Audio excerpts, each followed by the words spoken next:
Bienvenue dans Parle Sud, le podcast de la région Sud. Chaque mois, des personnalités du territoire livrent le récit de leur histoire affective avec le Sud. Ils y sont nés, y ont vécu et pour certains y vivent encore. En quoi cela les inspire, les nourrit? Se sentent-ils ambassadeurs quand ils s'en éloignent?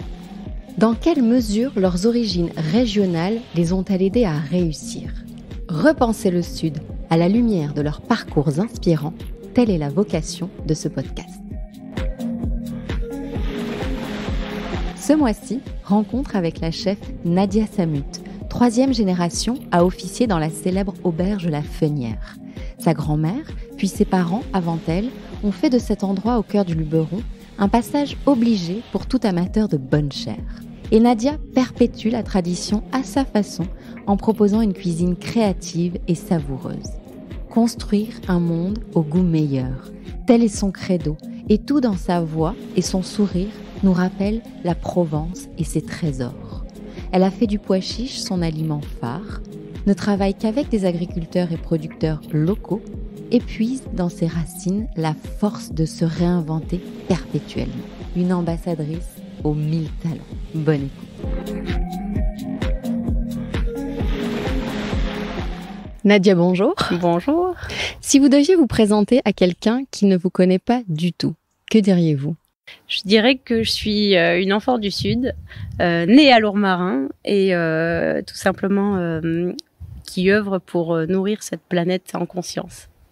Dans quel état d'esprit êtes-vous aujourd'hui et qu'avez-vous fait ces derniers jours qui vous est rendue heureuse?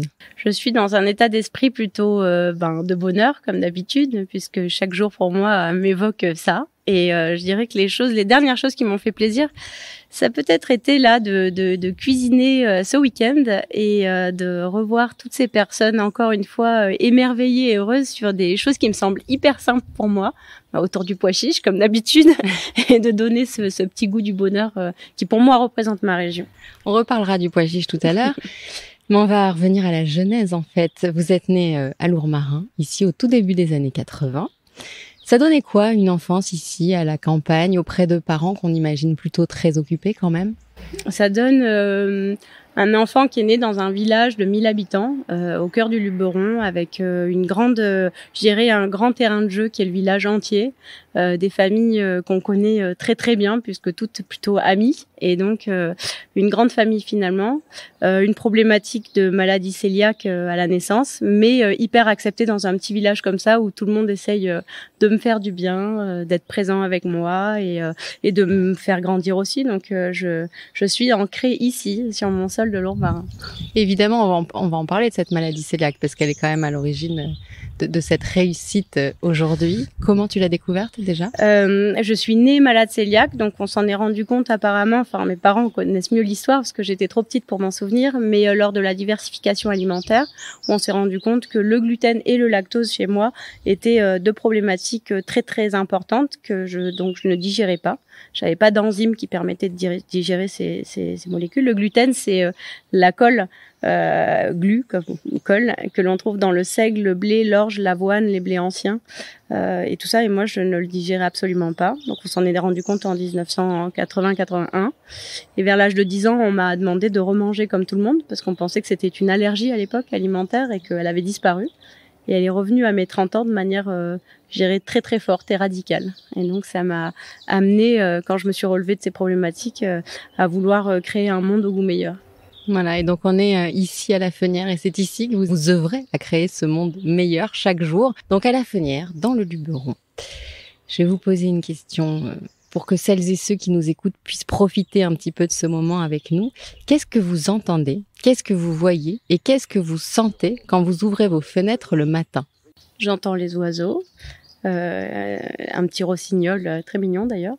Je sens les odeurs de l'herbe fraîche le matin, et puis un petit peu plus loin, quand je vais promener mon chien dans le jardin, les effluves des odeurs des différents endroits, dans le potager, puis près des arbres fruitiers. Puis si je monte dans la garrigue, c'est plutôt le thym que je sens.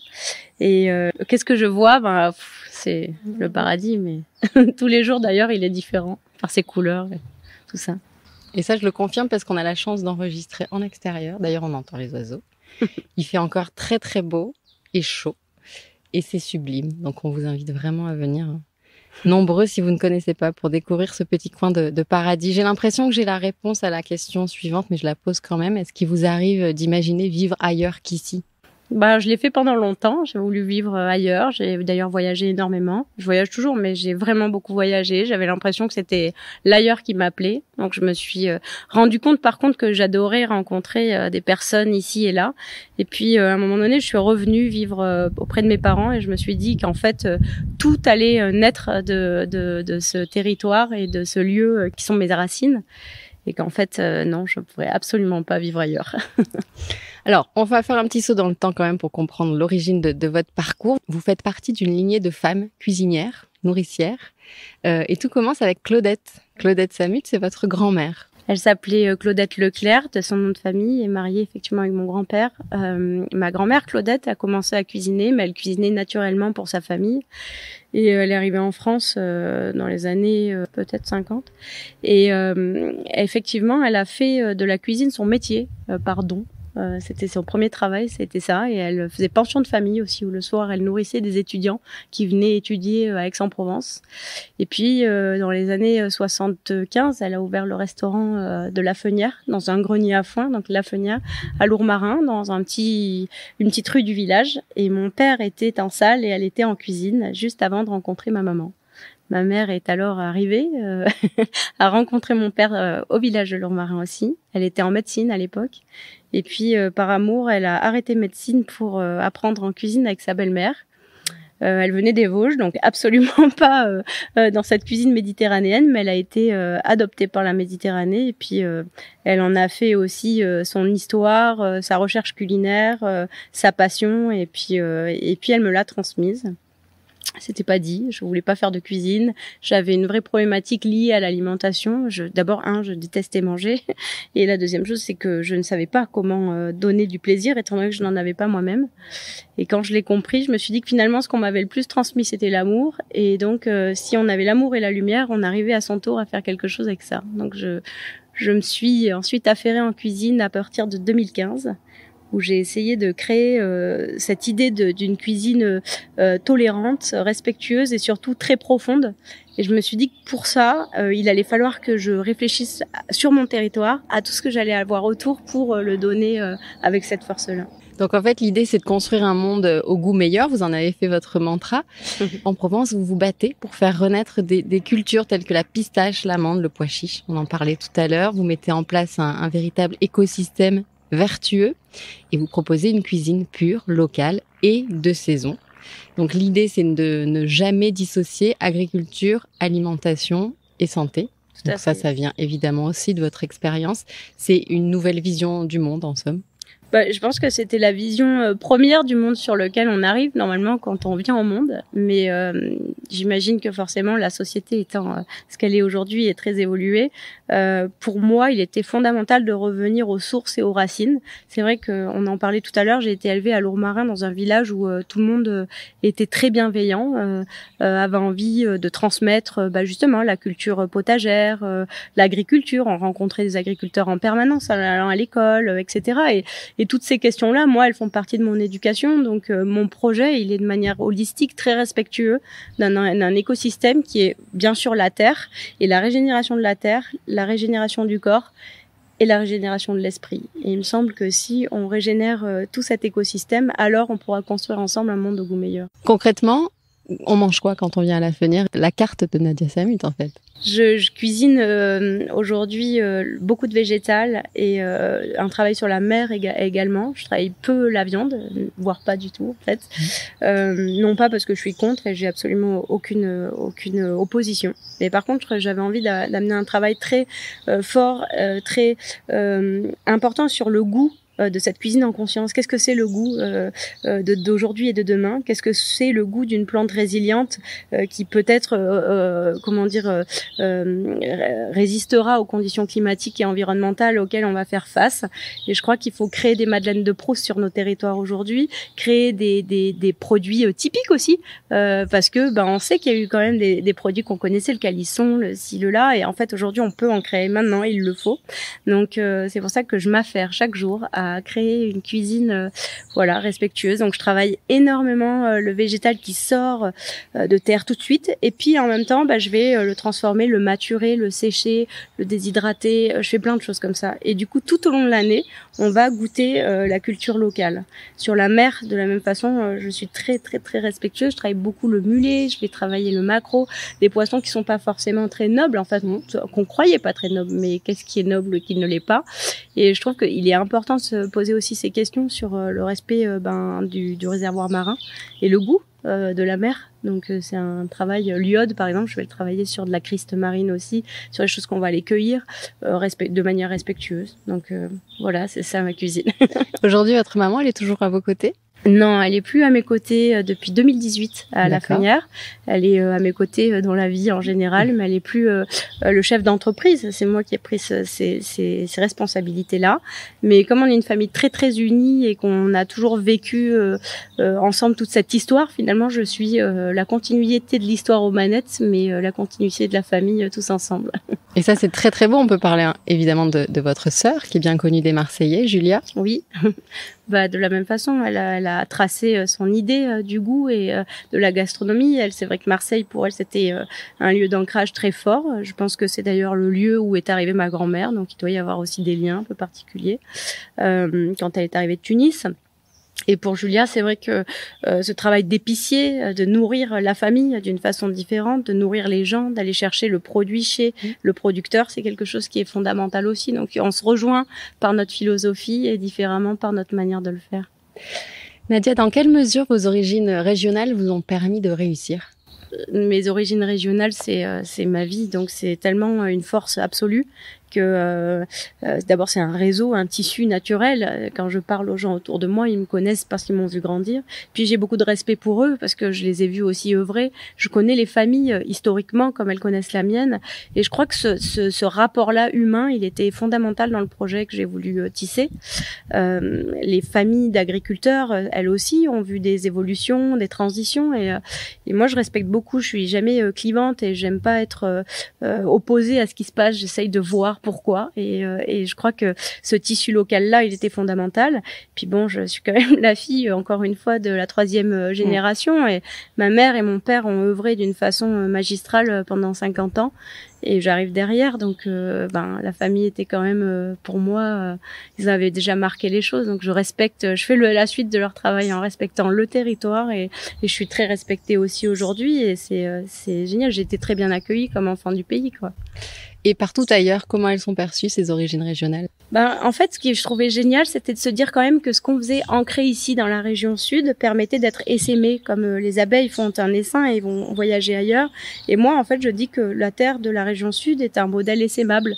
Donc tout ce que je fais ici, j'essaye de le proposer, non pas pour le faire moi-même et créer des multinationales, mais pour tout simplement donner l'idée ou expliquer comment on peut monter les systèmes que nous, on monte sur notre tissu régional, et de les transmettre.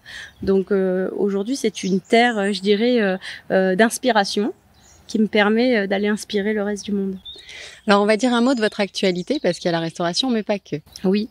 Racontez-nous tout. J'ai créé il y a 3 ans Commensal, qui est une marque en fait de produits issus de l'agriculture locale, régionale bien sûr, et qui est une meunerie, boulangerie, pâtisserie végane, plutôt végétale, et sans gluten et sans lactose, de par ma problématique, mais surtout qui utilise essentiellement des produits issus de travaux agricoles régionaux. Donc j'ai travaillé énormément le pois chiche, parce que c'est une plante d'aujourd'hui, encore une fois, comme je dis, une légumineuse d'aujourd'hui et de demain, qui est importante à réfléchir sur le plan agricole. C'est une plante de rotation qui nous permet de fixer l'azote sur le sol, qui demande très peu d'eau. Et en fait, on peut le planter dans de nombreux endroits, mais j'ai choisi le lycée agricole de l'île de la Sorgue et Avignon pour lancer notre premier projet. Donc chaque année, on produit sur ces terres, et ce sont les élèves qui sèment, qui plantent, qui ramassent, qui récoltent le pois chiche, et moi je le transforme dans ma fabrique. Donc j'ai un moulin en meule de pierre que j'ai fait faire en France, qui est assez important, qui me permet d'écraser pas mal de farine, et on distribue d'abord dans la France entière auprès de restaurateurs d'éleveurs, d'hôteliers, ces produits vertueux et délicieux, comme je dis, avec du riz de Camargue aussi, de la châtaigne d'Ardèche. On travaille le sarrasin qui vient de Gascogne. Et aujourd'hui, on a planté maintenant du sorgho, donc on va avoir en rotation derrière, mais ce sont toujours des plantes de territoire et on essaye comme ça de créer des produits délicieux et de donner ça comme une nouvelle idée culinaire, comme une nouvelle, je dirais, expérience. On distribue aussi dans des magasins bio, des épiceries fines dans la France entière. On va aborder la deuxième partie de ce podcast et je vais vous demander des réponses plutôt courtes. À quel moment vous êtes-vous sentie la plus heureuse, la plus épanouie ? Il y a quelques mois, j'ai finalisé mon modèle vertueux et l'écriture d'une gouvernance très particulière avec une philosophie plutôt de philanthropie in fine qui me va très bien, donc ça y est, j'ai fait. À Paris, à l'étranger ou même ici face à des clients qui viennent du monde entier, vous sentez-vous une ambassadrice du Sud ? Oui, absolument. Alors là, je vais vous demander de développer un tout petit peu. Je vous ai demandé des réponses courtes, mais là...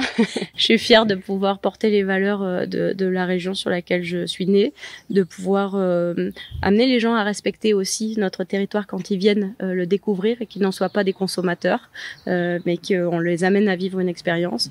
Et je suis fière d'être un des maillons de la chaîne d'un territoire aussi positif, ensoleillé et fort dans son image. D'ailleurs, c'est quoi pour vous le Sud ? C'est la vie.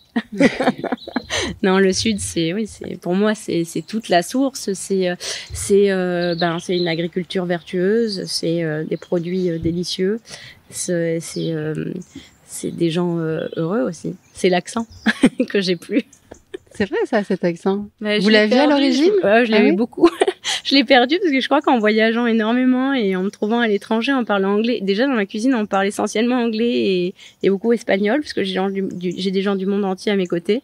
Et je crois qu'en parlant les langues étrangères, j'ai perdu mon accent. Mais quand je m'énerve, il revient. C'est ce que j'allais dire. C'est souvent le cas des accents. Et Nadia, pour finir, si c'était à refaire, referiez-vous les choses de la même façon ? Je les referai de la même façon. J'ai eu énormément de chance de vivre dans ma pleine personnalité, d'accepter qui j'étais pour en faire quelque chose. C'est pas souvent le cas. On essaye toujours d'être quelqu'un d'autre pour plaire ou pour... Moi, ça n'a pas été mon cas. Je me suis dit, coûte que coûte, de toute façon, maintenant que j'ai compris qui j'étais et que je pouvais pas vivre à la façon à laquelle j'ai grandi, puisque finalement, je mangeais des choses qui me rendaient malade, etc. Eh bien, je vais aller jusqu'au bout de moi-même. Donc aujourd'hui... je vais jusqu'au bout de moi-même. Avec un immense sourire. Et ça, c'est super. Merci beaucoup, Nadia. Merci. À vous. C'est la fin de cet épisode de Parle Sud. Nous espérons que vous avez passé un bon moment et que vous serez fidèles à ce rendez-vous. Parlez-en autour de vous, abonnez-vous pour être les premiers informés de la diffusion des prochains épisodes et n'hésitez pas à nous encourager en laissant des avis et des étoiles sur vos applications de podcast préférées. À très vite.